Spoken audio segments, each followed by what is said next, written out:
கர்த்தர் நல்லவர். நீங்கள் கர்த்தரால் ஆசீர்வதிக்கப்பட்டவர்கள்.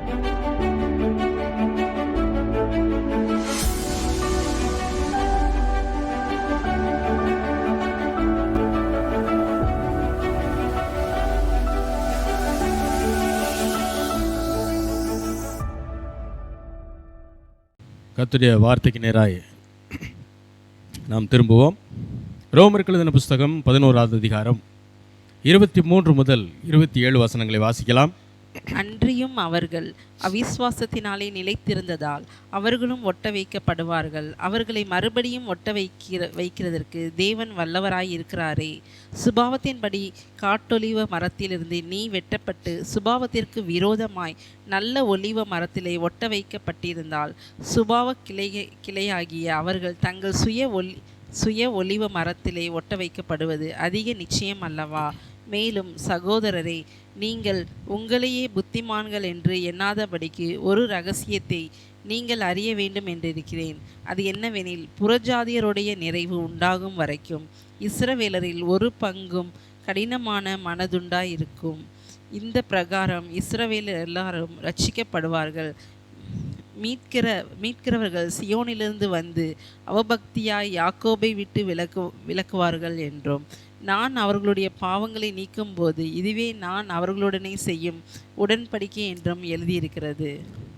இஸ்ரவேல் மக்களுடைய சரித்திரத்தை ஒப்பிட்டு இரட்சிப்பின் திட்டத்தை பற்றி பவுல் அப்போஸ்தலன் இங்கே போதித்து கொண்டிருக்கிறார்.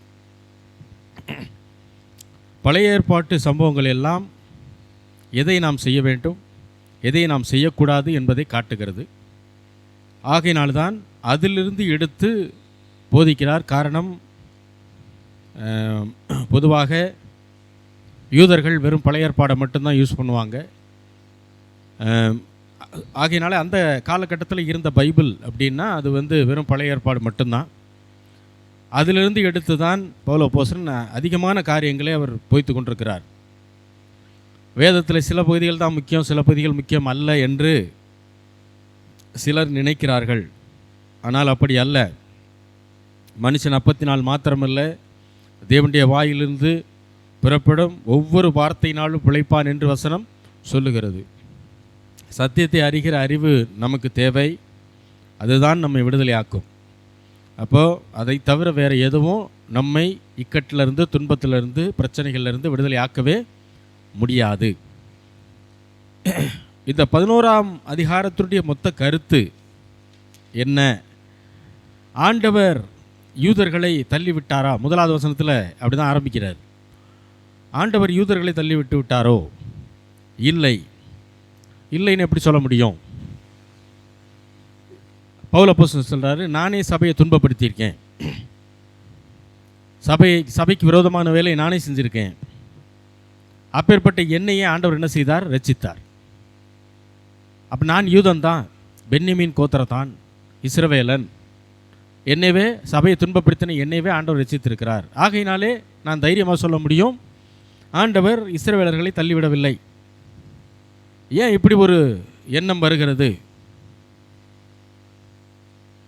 என்றால், யூதர்களுக்கு புறஜாதிகளை பிடிக்காது, புறஜாதிகளுக்கு யூதர்களை பிடிக்காது. இதில் குறிப்பாக அந்த 1ஆம் நூற்றாண்டு சபையிலே யூதர்களும் புறஜாதிகளும் ரட்சிக்கப்பட்டு சபையிலே சேர்க்கப்படுகிறார்கள். போக போக நாளடைவிலே யூதர்களுடைய எண்ணிக்கை குறைகிறது, புறஜாதிகளுடைய எண்ணிக்கை அதிகமாகிறது. 1ஆம் நூற்றாண்டில் கிபி கிறிஸ்து பரமேறின பின்பு சபை ஆரம்பிக்கப்படுது. அப்போ எல்லாரும் ரட்சிக்கப்படுறாங்க. ஆனால் போக போக அந்த 1ஆம் நூற்றாண்டு முடிகிற நேரத்தில் என்ன நடக்குதுன்னா, யூதருடைய ரட்சிப்பு குறைஞ்சிருது, புறஜாதி மக்களுடைய ரட்சிப்பு அதிகமாகுது. அப்போ அதிகமாகும்போது என்ன நடக்குது அப்படின்னா, புறஜாதிகள் என்ன நினைக்கிறாங்க? யூதர்களை தேவன் ரட்சிக்க விரும்பவில்லை, யூதர்களை ஆண்டவர் ரட்சிக்க விரும்பவில்லை, அவர்களை கைவிட்டுட்டாரு அப்படின்னு நினைக்கிறாங்க. ஆனால் உண்மை அது அல்ல என்று புறஜாதிகளுக்கு போதிக்கிறார். ஏன்னா அதுக்கு அவங்க நினைக்கிற காரியம், ஆண்டவராகிய இயேசு கிறிஸ்துவை யூதர்கள் தான் என்ன செஞ்சாங்க? சிலுவையில் அறைவதற்கு ஒப்பு கொடுத்தார்கள். ஆகையினாலே யூதர்களை ஆண்டவர் கைவிட்டு விட்டார் என்று நினைக்கிறார்கள். அப்படிப்பட்ட புறஜாதி மக்களாகிய நம்முடைய முன்னோர்களுக்கு பவுல் அப்போஸ்தலன் இந்த காரியங்களை போதிக்கிறார். என்ன சொல்கிறார் அப்படின்னா, தனக்கென ஒரு கூட்டத்தை ஆண்டவர் ஏற்படுத்தி வைத்திருக்கிறார், அவங்க தான் மீதியானவர்கள் அப்படின்னு சொல்கிறார். 16வது வசனத்தை வாசிங்க. மேலும் முதற் பலனாகிய மாவானது பரிசுத்தமாயிருந்தால் பிசைந்த முழுவதும் பரிசுத்தமாயிருக்கும். வேரானது பரிசுத்தமாயிருந்தால் கிளைகளும் பரிசுத்தமாயிருக்கும். முதற் பலனாகிய மாவானது பரிசுத்தமாயிருந்தால் பிசைந்த ஒட்டுமொத்த மாவும் பரிசுத்தமாய் தான் இருக்கும். இன்னொரு உதாரணம் சொல்கிறாரு, வேர் பரிசுத்தமாய் இருந்தால் கிளைகளும் பரிசுத்தமாய் இருக்கும். இந்த முதற் பலனாகிய மாவு, வேர், இது எல்லாம் யாரை குறிக்குது? இஸ்ரவேல் சந்ததியை குறிக்கிறது. அப்போது இஸ்ரவேல் சந்ததி பரிசுத்தமான சந்ததினா முழு கிளையும் பரிசுத்தமான சந்ததி தான். அப்போ வேறு எது அப்படின்னு பார்த்தா ஆபிரகாமை தான் ஆண்டவர் என்ன செய்கிறார்? தெரிந்தெடுக்கிறார். ஆபிரகாமில் இருந்து தான் அந்த யூத சந்ததி ஆரம்பிக்கிறது.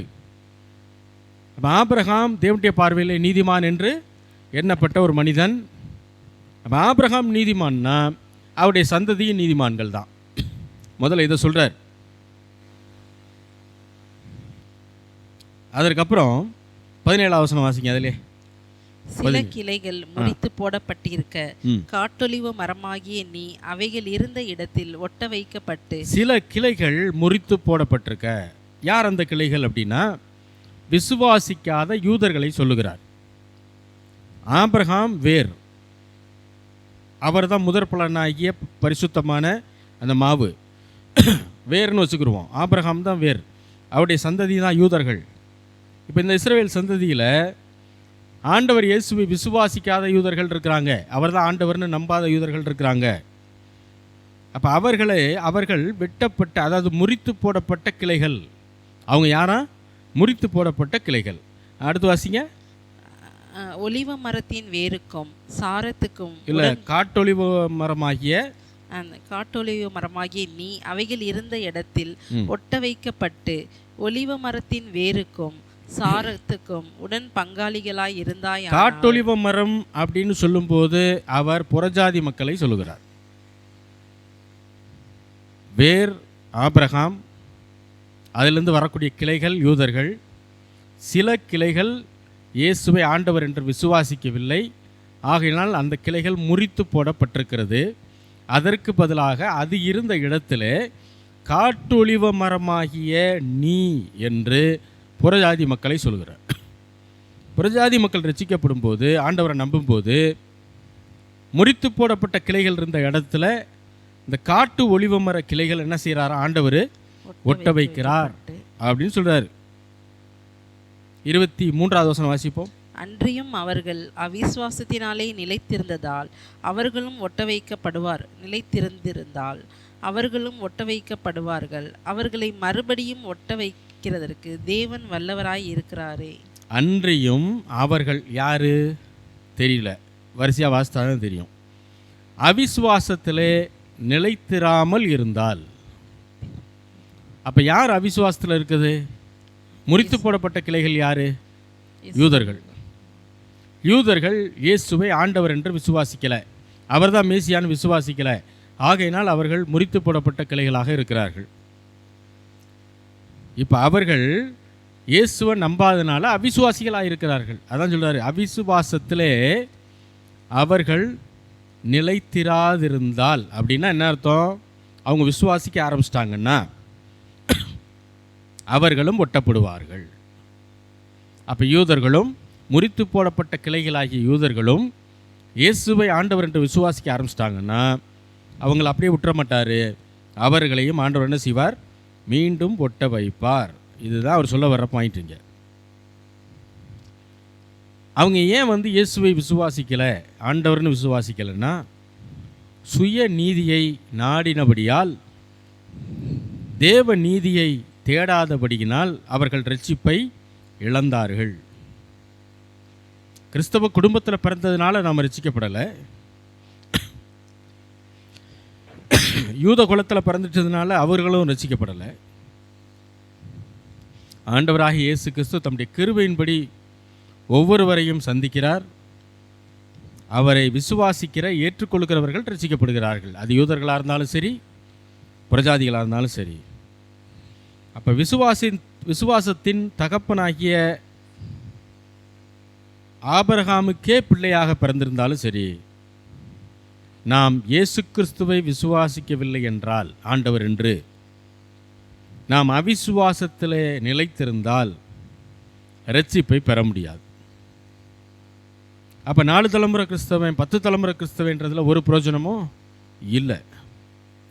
ஏன் அப்படின்னா அது சுயநீதி, அது சுயநீதியை கொண்டு வரும். நாங்கள்லாம் 5 தலைமுறையாக இதை செய்கிறோம், 6 தலைமுறையாக, அதில் ஒன்றும் மகிமை கிடையாது. தேவன் கிருபையாய் நம்மை ரட்சித்திருக்கிறார். அவருடைய தயவு, அவருடைய இரக்கம், அதனால் நம்மை தெரிந்து கொண்டிருக்கிறார். இல்லைன்னா கிறிஸ்தவத்திற்குள்ளேயே நாம் வேறு பிரிக்கப்பட்ட மக்களாக எப்படி இருப்போம்? நாமளும் மற்ற ஜனங்க மாதிரி ஏதோ ஒரு வழிபாட்டை செஞ்சுட்டு இருந்திருப்போம். ஆனால் தேவன் நம்மை பிரித்திருக்கிறார் என்றால், நம்ம வேறு பிரித்திருக்கிறார் என்றால் அதுக்கு பின்னாடி ஒரு நோக்கம் இருக்குது, அவருடைய தயவு இருக்குது. அப்போது ஆண்டவரை அவர்கள் இயேசு கிறிஸ்துவை ஆண்டவர் என்று யூதர்கள் விசுவாசிக்கும் போது அவர்களை மறுபடியும் அந்த மரத்திலே ஒட்ட வைக்க தேவன் வல்லவராய் இருக்கிறார். அதை தான் இங்கே சொல்கிறார். வாசிக்கலாம். மார்க்கு 10வது அதிகாரம், மார்க்கு 10:17 முதல் 27 வரை. பின்பு அவர் புறப்பட்டு வழியிலே போகையிலே ஒருவன் ஓடி வந்து அவருக்கு முன்பாக முழங்கால் படியிட்டு, நல்ல போதகரே, நித்திய ஜீவனை சுதந்தரித்து கொள்ளும்படி நான் என்ன செய்ய வேண்டும் என்று கேட்டான்.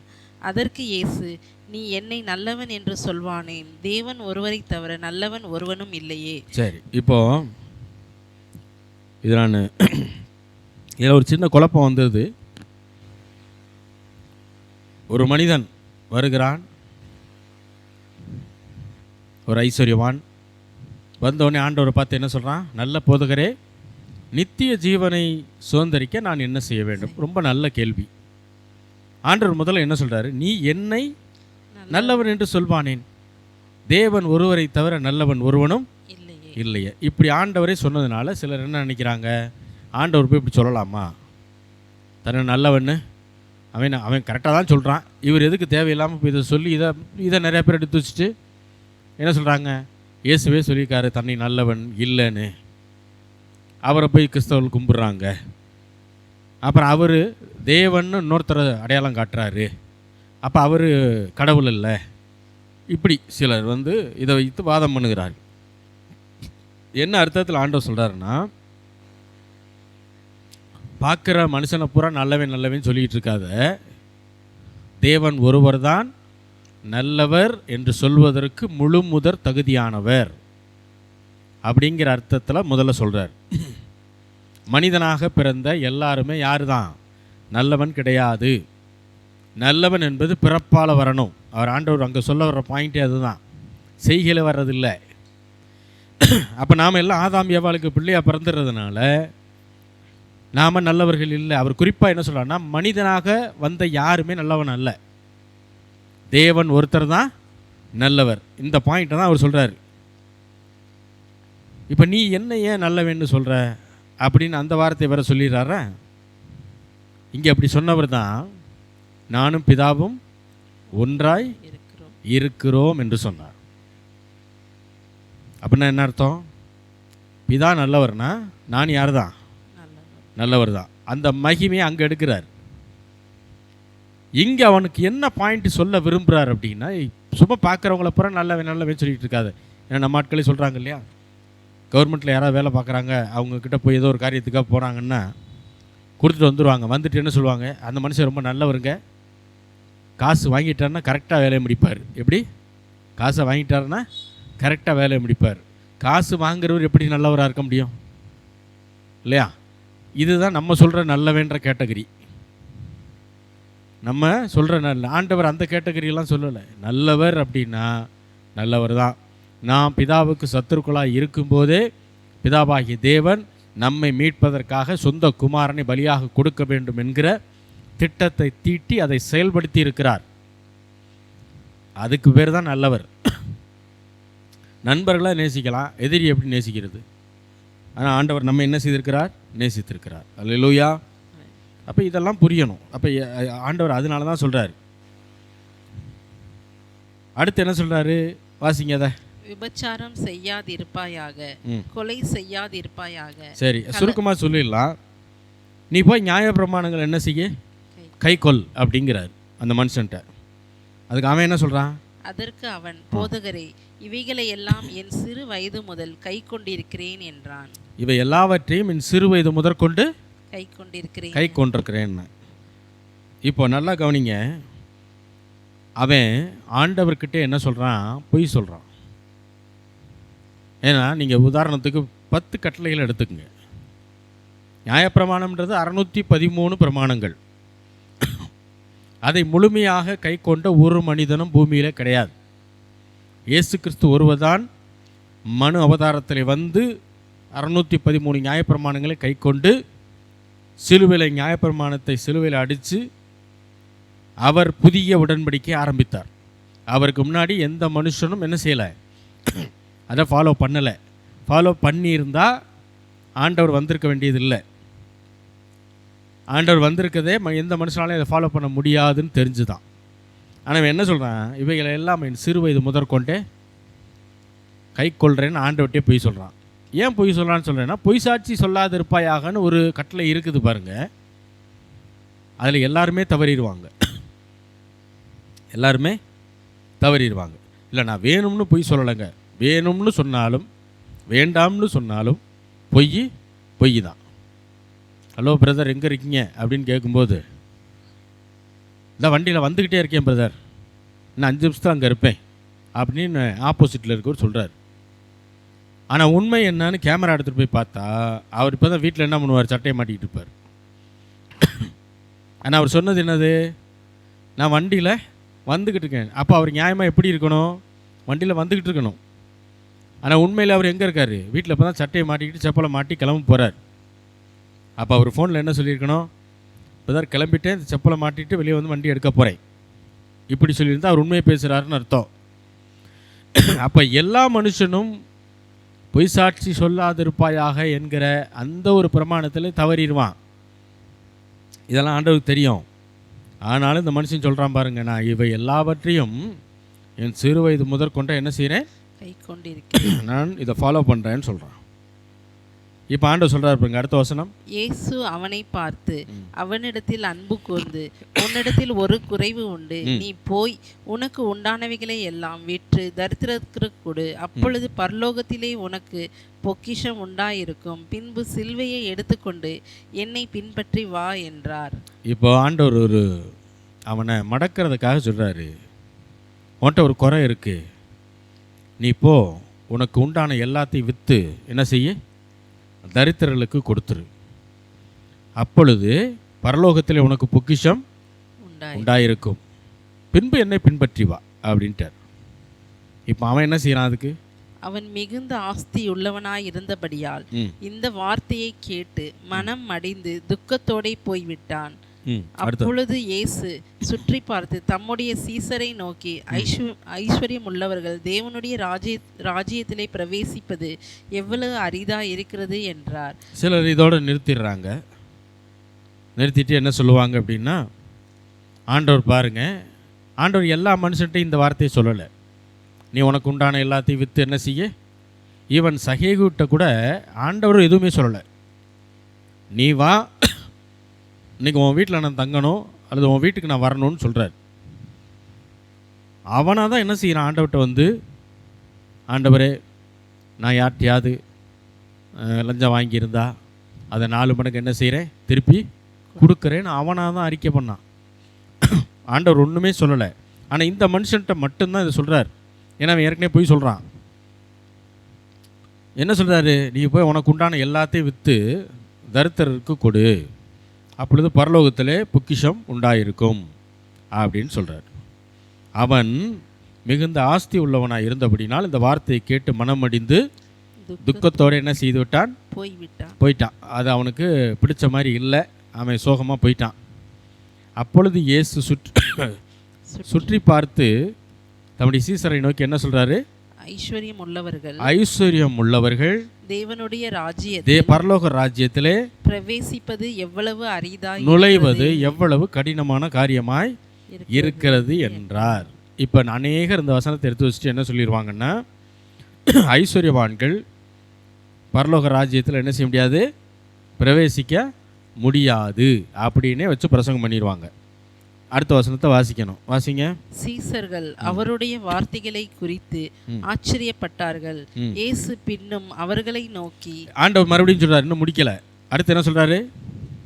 இயேசு பின்னும் அவர்களை நோக்கி, பிள்ளைகளே ஐஸ்வர்யத்தின் மேல் நம்பிக்கையா இருக்கு, பிள்ளைகளே ஐஸ்வர்யத்தின் மேல் ஐஸ்வர்யம் உள்ளவர்கள்னு சொன்னாரா, ஐஸ்வர்யத்தின் மேல் நம்பிக்கையா இருக்கிறவர்கள்னு சொன்னாரா? ஐஸ்வர்யத்தின் மேல் நம்பிக்கையா இருக்கிறவர்கள். ஏன்னா இவங்க தப்பா புரிஞ்சுக்குவாங்கன்னு தெரியும். ஏற்கனவே சொல்லிட்டார், அது திரும்ப சொல்ல வேண்டிய அவசியம் இல்லை. அதுதான் அர்த்தம்னா பணக்காரவங்கள்லாம் பரலோக ராஜ்யத்தில் பிரவேசிக்க முடியாதுன்னு அப்படி தான் அவர் சொல்லணும்னு நினச்சாருன்னா முதல்ல சொல்லிட்டாரு, திரும்ப சொல்ல வேண்டிய அவசியம் இல்லை. ஆனால் மறுபடியும் என்ன சொல்கிறாரு, ஐஸ்வர்யத்தின் மேல் நம்பிக்கையா இருக்கிறவர்கள் தேவனுடைய ராஜ்யத்தில் பிரவேசிக்கிறது எவ்வளவு அரிதா இருக்கிறது. அப்போ முதல்ல அவர் சொன்னது என்ன கண்டென்ட்ல அவர் பேசியிருக்காரு? ஐஸ்வர்யவானா இருந்தாலே நீ பரலோக ராஜ்யத்தில் பிரவேசிக்க முடியாதுன்ற அர்த்தத்தில் சொல்லலை. ஐஸ்வர்யத்தின் மேல் நம்பிக்கை வச்சிருந்தீங்கன்னா அப்பேற்பட்ட ஆட்கள் தேவனுடைய ராஜ்யத்தில் என்ன செய்ய முடியாது, பிரவேசிக்க முடியாது. அப்போ ஆண்டவர் என்ன அர்த்தத்தில் தான் அங்கே சொல்கிறாரு, ஐஸ்வர்யம் இருக்கலாம், அது தப்பு இல்லை, ஆனால் அதன் மீது ஆண்டவர் மீது வைக்க வேண்டிய நம்பிக்கையை நம்மகிட்ட இருக்க பணத்தின் மேலேயும் சொத்து மேலேயும் வீட்டு மேலேயும் பிள்ளைய மேலேயும் வச்சா அது என்னது, அது தவறு. அதை தான் ஆண்டவர் சொல்கிறார். அடுத்து சொல்றாரு பாருங்க, ஐஸ்வர்யவான் தேவனுடைய ராஜ்யத்தில் பிரவேசிப்பதை பார்க்கிலும் ஒட்டகமானது ஊசியின் காதிலே நுழைவது எளிதாய் இருக்கும் என்றார். திரும்பவும் சொல்றாரு ஐஸ்வர்யவான் அப்படின்னே சொல்றாரு. இப்போ என்ன அர்த்தத்தில் பேசுறாரு? அதே அர்த்தம் தான். ஐஸ்வர்யத்தின் மேல நம்பிக்கை வச்சிருக்கிற ஐஸ்வர்யவான் அவன் பரலோக ராஜ்யத்தில் நுழைவதை காட்டிலும் ஒட்டகமானது ஊசியின் காதில் நுழைவது எளிதாக இருக்கும். இது ஒரு பெரிய விளக்கம் பாருங்க. இந்த ஒட்டகம் ஊசின்னு சொல்றதெல்லாம் நமக்கு தான் புரியாது, யூதர்களுக்கு இது புரியும். ஏன் அப்படின்னா அந்த எருசலேமுடைய வாசலில் ஊசி என்று சொல்லக்கூடிய ஒரு நுழைவு வாயில் உண்டு. முதல்ல அதாவது இப்போ அந்த பெரிய பங்களாவில் 2 கேட் இருக்கும் பாருங்க. ஒன்று பெரிய கேட்டாக இருக்கும், அது பக்கத்தில் சின்ன கேட்டு ஒன்று. அதே போல் எருசலேமுடைய வாசலில், கோட்டை சுவருடைய வாசலில் பெரிய கேட்டு ஒன்று, சின்ன கேட்டு ஒன்று. இந்த பெரிய கேட்டு பகல் நேரங்களில் திறந்திருக்கும். வாணிபம் செய்கிறவர்கள் வெளியூர்காரங்க எல்லாம் வருவாங்க. ஒருவேளை இரவு ஒரு குறிப்பிட்ட மணி நேரத்துக்கு பிறகு வர்றாங்க அப்படின்னா அந்த பெரிய வாசல் அடைக்கப்பட்டுரும். அதுக்கு பக்கத்தில் இருக்கக்கூடிய சின்ன வாசல் தான் என்னது, அதுக்கு பேர் தான் ஊசின்னு பேர். அந்த மாதிரி நிறையா வாயில்கள் உண்டு, சின்ன சின்ன வாயில்கள் அங்கே உண்டு. அதில் ஒரு வாசலுக்கு பேர் தான் ஊசின்னு பேர், அந்த வாசலுடைய பேர். அதில் மனிதனே, அதாவது ஒட்டகம் அப்படியே நேராக உள்ளே போயிட முடியாது, குனிஞ்சு கிணிஞ்சு தான் என்ன செய்ய முடியும், அதுக்குள்ளே போக முடியும். ஒட்டகத்தின் மீது கொண்டு வந்த பொருட்களை எடுத்து இறக்கி வச்சு ஒவ்வொன்றா தான் என்ன செய்ய முடியும், உள்ள மனிதர்கள் கொண்டு செல்ல முடியும். அதை தான் அவர் மீன் பண்ணி சொல்கிறாரு. அதாவது ஐஸ்வர்யவான் பரலோக ராஜ்யத்தில் பிரவேசிப்பதை காட்டிலும் ஒட்டகமானது அந்த ஊசி என்கிற நுழைவாயிலின் அதுக்குள்ளே போகிறது எளிதாயிருக்கும். அதுதான் ஈஸிங்கிறார். அதுவே அந்த ஒட்டகம் இடிச்சு தான் உள்ளே போகணும், தலை குனிஞ்சு தான் உள்ளே போகணும். அது உயரத்துக்கு கூட இருக்காது. மனிதர்கள் போயிடலாம், ஆனால் வெயிட்லாம் தூக்கிட்டு போனால் தனித்தனியாக தான் கொண்டு போகணும். அது எதுக்கான பாதுகாப்புக்காக வைத்திருக்கிறாங்க. இரவு குறிப்பிட்ட மணி நேரத்துக்கு பின்னாடி யாராவது உள்ளே வரணும்னா அவங்க யார் என்னன்னு செக் பண்ணுறதுக்கு வசதியாக அந்த மாதிரி வச்சுருந்தாங்க. அதனால தான் சீசர்கள் யாருமே அதுக்கு அர்த்தம் கேட்கல. நம்ம என்ன நினச்சிட்டோம், நம்ம ஊரில் இருக்க ஊசியையும் நம்ம பார்த்த ஒட்டகத்தையும் நம்ம என்ன நினச்சிட்டோம், அந்த ஒட்டகம் தான் இந்த ஊசி காதில் எப்படி. ஆண்டவர் இது அந்த ஒப்பீடே ரொம்ப சின்ன பிள்ளைத்தனமாக இருக்கும். ஊசியினுடைய காது என்ன சைஸு, ஒட்டகம் என்ன சைஸு, இதை அதையும் முதல்ல ஒப்பீடு பண்ணுவார் ஆண்டவர்? கண்டிப்பாக பண்ண மாட்டார். நான் முதல்ல இந்த பகுதியை படிக்கும்போதே எனக்கு சந்தேகம் இருந்தது. ஆண்டவர் எப்படி இதெல்லாம் சொல்கிறாரு? இது வந்து நார்மலாக ஒரு சின்ன பிள்ளைக்கே தெரியும். இத்தினோண்டு ஊசியில் இருக்க காது நூலே ஒழுங்காக நுழைஞ்சு தொலையாது, அதில் 10 இடம் உள்ளே விடணும். அப்படி இருக்கும்போது நம்ம வந்து ஒட்டகம் எப்படி இதுக்குள்ளே நுழையும், இதை எப்படி கம்பேர் பண்ணி ஆண்டவர் பேசுவார்னு நான் அப்போவுமே யோசிச்சிருக்கேன். அப்புறம் வேத பண்டிதர்கள் கொடுத்த விளக்கத்தை கேட்கும்போது தான் அவங்க கரெக்டாக சொல்கிறாங்க. அது ஆண்டவர் வந்து நம்ம தையலுக்கு யூஸ் பண்ணுற ஊசியை சொல்லலைங்க, அது ஊசி என்கிற நுழைவாயில். சரி, அடுத்த வசனம். அவர்கள் பின்னும் அதிகமாய் ஆச்சரியப்பட்டு, அப்படியானால் யார் ரட்சிக்கப்படக்கூடும் என்று தங்களுக்குள்ளே சொல்லிக் கொண்டார்கள். அப்போ யார் தான் ரட்சிக்கப்பட முடியும் அப்படின்னு சீசர்கள் எல்லாம் ஆண்டவர்கிட்ட கேட்குறாங்க. இயேசு அவர்களை பார்த்து, மனுஷரால் இது கூடாததுதான், தேவனால் இது கூடாதது அல்ல, தேவனாலே எல்லாம் கூடும் என்றார். தேவனால் எல்லாமே கூடும் என்று அங்கே விளக்கத்தை கொடுக்கிறார்.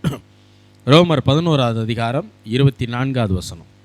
சுபாவத்தின்படி காட்டொலிவ மரத்திலிருந்து நீ வெட்டப்பட்டு சுபாவத்திற்கு விரோதமாய் நல்ல ஒலிவ மரத்திலே ஒட்ட வைக்கப்பட்டிருந்தால், சுபாவ கிளைகள் ஆகிய அவர்கள் தங்கள் சுய ஒலிவ மரத்திலே ஒட்ட வைக்கப்படுவது அதிக நிச்சயம் அல்லவா? பிறப்பிலேயே புறஜாதிகளாய் இருக்கக்கூடிய நம்மையே நல்ல ஒலிவ மரமாகிய மரத்திலே ஒட்ட வைக்க முடியும்னா,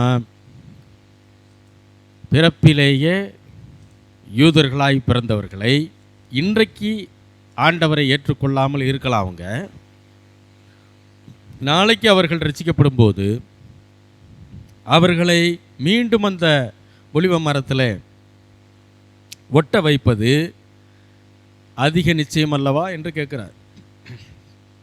சுருக்கமாக சொல்லணும்னா, புறஜாதிகளையே ஆபிரகாமின் சந்ததி என்று தேவனால் இணைக்க முடியும் என்றால், இன்னைக்கு ரட்சிக்கப்படாமல் யூதர்கள் இருக்கலாம், அந்த யூதர்களை மறுபடியும் ஆபிரகாமின் சந்ததியாக இணைக்கப்பட முடியாதா? ஆகையினாலே புறஜாதிகளே நீங்கள் பெருமையாக நினைக்காதீங்கிறார். ஏன்னா கிறிஸ்தவர்களுக்கும் யூதர்களுக்கும் பிடிக்காது. இன்றைக்கி அப்படி தான். ஏன்னா அவங்க இயேசு கிறிஸ்துவை மேசியா என்றும் ஆண்டவர் என்றும் ஏற்றுக்கொள்ள மாட்டாங்க யூதர்கள். அவங்க பிதாவை மட்டும்தான், யாவே. ஏன்னா உன் தேவனாகிய கர்த்தர் ஒருவரே வந்துருச்சு இல்லையா? அதனால திருத்துவ தேவனை அவர்கள் ஏற்றுக்கொள்ள மாட்டார்கள். அப்போ இயேசு கிறிஸ்துவை ஏற்றுக்கொள்ளாமல் ஒரு மனிதனும் பரலோக ராஜ்யத்தில் பிரவேசிக்க முடியாது. என்னாலே அல்லாமல் ஒருவனும் பிதாவினிடத்தில் வர முடியாது. பிதா எங்கே இருக்காரு? பரலோகத்தில். அப்போ இயேசு கிறிஸ்துவை ஆண்டவர் என்று ஏற்றுக்கொள்ளாமல் எந்த மனுஷனும் பிதா கிட்ட போக முடியாது. அப்போ இஸ்ரவேலர்களும் ரட்சிக்கப்படணும், பட்டாதான் அவங்களும் பரலோக ராஜ்யத்துக்கு போக முடியும். அடுத்து 25-26 வசனங்கள். மேலும் சகோதரரே, நீங்கள் உங்களையே புத்திமான்கள் என்று எண்ணாதபடிக்கு ஒரு ரகசியத்தை நீங்கள் அறிய வேண்டும் என்றிருக்கிறேன். இப்போ சொல்றாரு, ஒரு ரகசியத்தை சொல்றேன். என்ன ரகசியம் அது? ஏன் அது ரகசியம்னு சொல்றாரு? ரகசியம் என்றால் வேதத்தை பொறுத்தளவுக்கு மற்றவர்களுக்கு அது தெரியாது, மற்றவர்களுக்கு சொன்னாலும் புரியாது. ஆனால் ரட்சிக்கப்பட்டவர்களுக்கு அது சொல்லும்போது புரியும். இதுதான் ரகசியம். நம்ம ஜென்ரலாக ரகசியம்னு நினைக்கும்போது என்ன நினைக்கிறோம்? யாருக்குமே தெரியக்கூடாதுன்னு நினைக்கிறோம். அதுதான் ரகசியம் நம்ம நினைக்கிறோம். ஆனால் வேதம் சொல்லுகிற ரகசியம் என்பது அதை ஓப்பனாகவே சொல்லுவார். ஆனால் அப்புறம் அது ஆண்டவரை ஏற்றுக்கொள்ளாதவர்களுக்கு அது புரியவே புரியாது. ஏற்றுக்கொண்ட ஆவிக்குரிய பிள்ளைகளுக்கு அது புரியும். அதுதான் ரகசியம். இப்போ என்ன ரகசியத்தை அவர் சொல்கிறாரு பார்ப்போம். அது என்னவெனில், புறஜாதியாருடைய நிறைவு உண்டாகும் வரைக்கும் இஸ்ரவேலரில் ஒரு பங்கும் கடினமான மனதுண்டாயிருக்கும். என்னவா? புறஜாதியாருடைய நிறைவு உண்டாகும் வரைக்கும், புறஜாதியார் முழுமையாக ரட்சிக்கப்பட்டு தேவனோடு சேர்க்கப்படுகிற வரைக்கும் என்ன நடக்குமா? இஸ்ரவேலரில் ஒரு பங்கு எப்படிதான் இருப்பாங்க? கடினமான அவிசுவாசமாக தான் இருப்பாங்கங்கிறார். இதுதான் ரகசியம். புறஜாதிகள் ஏறக்குறைய முழுமையாக ரட்சிக்கப்படுற வரைக்கும் யூதர்களில் ஒரு குரூப் ரட்சிக்கப்பட்டு இருப்பாங்க. ஆனால் ஒரு குரூப்பு கடினமான மனதோடு இயேசுவை ஏற்றுக்கொள்ளாமல் தான் இருப்பாங்க. அடுத்து இந்த பிரகாரம் இஸ்ரவேலர் எல்லாரும் ரட்சிக்கப்படுவார்கள். மீட்கிறவர்கள் சியோனிலிருந்து வந்து அவபக்தியை யாக்கோபை விட்டு விலக்குவார் என்றும். பாருங்க, இந்த வகையில தான் இஸ்ரவேலர்கள் ரட்சிக்கப்படுவார்கள்னு சொல்றார். எந்த வகையில்? ஃபஸ்ட்டு புறஜாதியார் எல்லாரும் ரட்சிக்கப்படணும் இல்லையா? அப்படின்னா யூதர்கள் அல்லாதவர்கள், அமெரிக்காக்காரவங்க, சைனாக்காரவங்க, ஜெர்மனி, பிரேசில், என்னென்ன நாடு இருக்கோ, இந்தியா, சைனா, எல்லாத்தையும் சேர்த்துடணும். யூதர்கள் அல்லாதவர்கள் எல்லாருமே யார் தான்? புறஜாதிகள். அப்போ என்ன சொல்கிறாரு? புறஜாதிகள் முழுமையாக ரட்சிக்கப்படுகிற வரைக்கும் யூதர்களில் ஒரு பங்கு ரட்சிக்கப்படாமல் தான் இருப்பாங்க, கடினமான மனதோடு தான் இருப்பாங்க. அப்போ எப்போ அவங்க ரட்சிக்கப்படுவாங்க? புறஜாதிகள் எல்லாம் ரட்சிக்கப்பட்டு முடித்த உடனே மீட்கிறவர் யார்? ஆண்டவராகிய இயேசு கிறிஸ்து. அவர் பரலோகத்திலிருந்து, சியோனிலிருந்து அவர் வந்து அவபக்தியை என்ன செய்வாராம்? யாரை விட்டு விலக்குவாராம்? யாரை விட்டு விலக்குவார்? 26வது வசனம். இஸ்ரவேலர் எல்லாரும் ரட்சிக்கப்படுவார்கள். மீட்கிறவர்கள் சியோனிலிருந்து மீட்கிறவர்னா ஆண்டவராகிய இயேசு கிறிஸ்து சியோனிலிருந்து வந்து என்ன செய்வாராம்?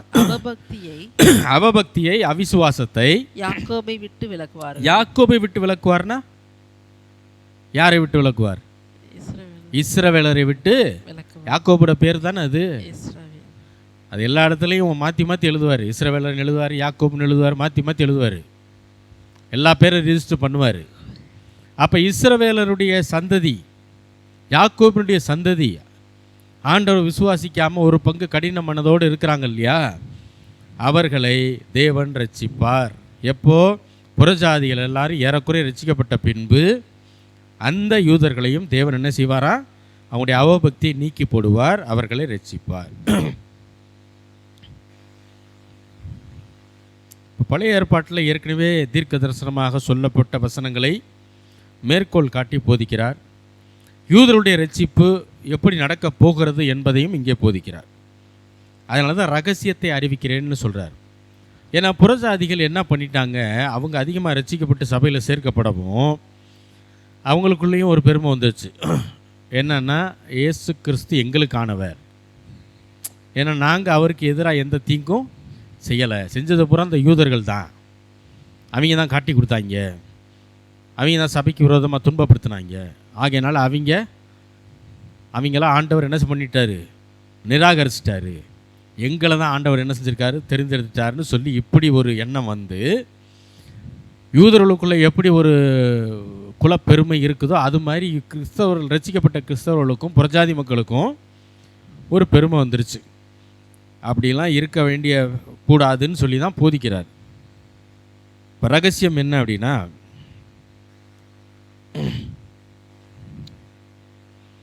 மனுஷனுடைய மூளை அறிவுக்கு எட்டாத காரியங்களை தேவனே வெளிப்படுத்துவார். அதுதான் ரகசியம். மனுஷனுடைய மூளை அறிவுக்கு என்ன செய்யாது? எட்டாத காரியங்களை தேவன் என்ன செய்கிறாரா? வெளிப்படுத்துவார். அதான் கிறிஸ்தவ உலகத்தினுடைய ரகசியம். மத்தேயு 11வது அதிகாரம் 25, 26. அந்த சமயத்திலே இயேசு சொன்னது, பிதாவே, வானத்துக்கும் பூமிக்கும் ஆண்டவரே, இவைகளை ஞானிகளுக்கும் கல்விமான்களுக்கும் மறைத்து பாலகருக்கு வெளிப்படுத்தினபடியால் உம்மை ஸ்தோத்தரிக்கிறோம். ஆம் பிதாவே, இப்படி செய்வது உம்முடைய திருவுலகத்துக்கு பிரியமாய் இருக்கிறது. ஆண்டவர் என்ன செஞ்சாராம்? ஞானிகளுக்கும் கல்விமான்களுக்கும் இதை மறைத்து விட்டார். இந்த ரகசியத்தை பாலகர்களாய் நமக்கு இதை வெளிப்படுத்தி இருக்கிறார். ரோமர் 16:25. ரோமர் 16:25. ஆதி காலம் முதல் அடக்கமாயிருந்தது, இப்பொழுது தீர்க்க தரிசன ஆகமங்களிலே அனாதி தேவனுடைய கட்டளையின்படி வெளியரங்கமாக்கப்பட்டதும் சகல ஜாதிகளும் விசுவாசத்திற்கு கீழ்ப்படியும்படிக்கு அவர்களுக்கு அறிவிக்கப்பட்டதுமாயிருக்கிற ரகசியத்தை வெளிப்படுத்துகிறது. ரகசியத்தை என்ன பண்ணணுமா? வெளிப்படுத்துகிறதா. ரகசியம்னா பெட்டிக்குள்ள பூட்டி வச்சுக்கிறல, அதை வெளிப்படுத்துறாரு. அதான் பைபிள் சொல்ற ரகசியம். கிறிஸ்தவத்தில் ரகசியம் என்பது விசுவாசிகளுக்கு வெளிப்படுத்தப்பட்டிருக்கும், விசுவாசிக்காதவர்களுக்கு மறைபொருளாய் இருக்கும். அதுதான் கிறிஸ்தவத்தினுடைய ரகசியம். இப்போ சிலர்லாம் யூடியூப்பில் உட்காந்து கேட்குறான், கிறிஸ்தவர்கள் வந்து யூதர்களுக்கு ஏன் சப்போர்ட் பண்ணுறான்? பண்ணவே கூடாது. ஏன்னா கிறிஸ்துவ சிலுவையில் அடித்ததே யூதன் தான், இவங்க பூரா அவனுக்கு போய் சப்போர்ட் பண்ணிக்கிட்டு இருக்காங்க அப்படின்னு. ஏன்னா அவனுக்கு இந்த ரகசியம் மறைபொருளாக இருக்கிறது, நமக்கு இந்த ரகசியம் வெளிப்படுத்தப்பட்டிருக்கிறது. அப்போது தேவன் யூதர்களை எப்படி நேசித்து தன்னுடைய சந்ததியாக மாற்றினாரோ அதே போல தான் கிறிஸ்தவர்களையும் கிறிஸ்துவை ஏற்றுக்கொண்டவர்களையும் ஆண்டவர் நேசித்து தன்னுடைய சந்ததியாக மாற்றியிருக்கிறார். அதுதான் ரகசியம். விசுவாசிக்கிறவர்களுக்கு வெளிப்படுத்தப்படும், விசுவாசியாதவர்களுக்கு மறைபொருளாய் இருக்கும். அதனால தான் இது எங்களுக்கு மட்டும்தான் கிடச்சிருக்கு, எங்களுக்கு மட்டும்தான் தெரியும். ஆகையினால எல்லாரும் எங்ககிட்ட வாங்கன்னு சொல்கிற ஆட்களை நம்பாதீங்க. இந்த ரகசியம் வெளிப்படுத்தப்படணும். நீங்கள் எங்கிட்ட வாங்க, நான் ஜெபம் பண்ணி எல்லாம் வாங்கி கொடுத்துருவேன்னு சொல்கிறால என்ன செய்யக்கூடாது, கொஞ்சம் சந்தேகமாக தான் பார்க்கணும். உங்கள் பிரச்சனைக்காக நான் ஜெபிக்கிறேன்னு சொல்கிறால நம்புங்க. ஆனால் நீங்கள் எதுனாலும் என்கிட்ட தான் வரணும், என்கிட்ட சொல்லுங்கள், நான் ஜெபம் பண்ணி ஆண்டவர்கிட்ட வாங்கி. அது பழைய உடன்படிக்கை. மோசே அப்படி தான் இருந்தார். அவங்க ஜனங்க பெருசாக ஜெபம் பண்ண மாட்டாங்க, மோசைகிட்ட வந்து சொல்லிடுவாங்க. மோசே தான் ஜெபம் பண்ணி ஒவ்வொரு காரியத்தையும் ஜனங்களுக்கு வாங்கி கொடுக்கணும். இது புதிய உடன்படிக்கை. நீங்கள் ஜெபம் பண்ணாலே ஆண்டவர் கேட்பார். உங்களுக்கு ஜெபத்தில் உதவி, அதனால தான் சொல்கிறது ஜெப உதவி அப்படின்னு சொல்கிறோம் இல்லையா? அப்படின்னா என்ன அர்த்தம்? நீங்கள் ஜெபிச்சுட்டு இருப்பீங்க, உங்களுக்கு ஹெல்ப் பண்ணுறதுக்கு நான் என்ன செய்வேன், வீட்டிலேருந்து ஜெபம் பண்ணுவேன். அதுதான் உதவி. நான் மட்டும் ஜெபிச்சுக்கிட்டு இருக்கிறதுக்கு பேர் உதவி இல்லை. அப்போ ரகசியம் உங்களுக்கு வெளிப்படுத்தப்படும், விசுவாசிக்காதவர்களுக்கு அது மறைபொருளாய் இருக்கும். எபேசியர் 1 அதிகாரம் 9-10 வசனங்கள். காலங்கள் நிறைவேறும் போது விளங்கும் நியமத்தின்படி பரலோகத்தில் இருக்கிறவைகளும் பூலோகத்தில் இருக்கிறவைகளும் ஆகிய சகலமும் கிறிஸ்துவுக்குள்ளே கூட்டப்பட வேண்டும் என்று தமக்குள்ளே தீர்மானித்திருந்த தம்முடைய தயவுள்ள சித்தத்தின் இரகசியத்தை எங்களுக்கு அறிவித்தார்.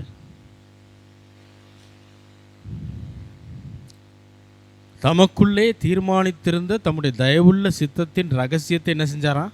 எங்களுக்கு அறிவித்தார். இப்போ ரகசியம்னு வேதம் சொல்லும்போது அதை அறிவித்தார், அதை வெளிப்படுத்தினார். அப்படி தான் வருது பைபிளில். எபேசியர் 3 அதிகாரம் 1-3 வசனங்கள். இது நிமித்தம் பவுலாகிய நான் புறஜாதியாராயிருக்கிற உங்கள் பொருட்டு கிறிஸ்து இயேசுவின் நிமித்தம் கட்டுண்டவனாராகியிருக்கிறேன். உங்களுக்காக எனக்கு அளிக்கப்பட்டிருக்கிற தெய்வ கிருபையைக்குரிய நியமமும் இன்னதென்று கேட்டிருப்பீர்களே. அது என்னவெனில், புறஜாதிகள் சுவிசேஷத்தினாலே உடன் சுதந்திரமாய் ஒரே சரீரத்திற்குள்ளானவர்களுமாய் கிறிஸ்துவுக்குள் அவர் பண்ணின வாக்குத்தத்தத்துக்கு உடன் பங்காளிகளுமாய் இருக்கிறார்கள் என்கிற இந்த ரகசியத்தை அவர் எனக்கு வெளிப்படுத்தி அறிவித்தார். பவுல் அப்போஸ்தலன் புறஜாதிகளுக்கு எழுதும்போது சொல்கிறாரு, எனக்கு ஆண்டவர் ஒரு ரகசியத்தை வெளிப்படுத்தியிருக்கிறாரு, அதை நான் உங்களுக்கு சொல்கிறேன் அப்படிங்கிறார். ரகசியம்னா மனசில் வச்சுக்கணும்ல, அதே இதுக்கு அப்போ ரகசியம்னாலே வெளிப்படுத்தப்படுது. வேதத்தை பொறுத்த அளவுக்கு ரட்சிக்கப்பட்டவர்களுக்கு அது வெளிப்படுத்தப்படுகிறது, ரட்சிக்கப்படாதவர்களுக்கு விசுவாசிக்காதவர்களுக்கு அது மறைபொருளாக இருக்கிறது. அதுதான் சொல்கிறேன்.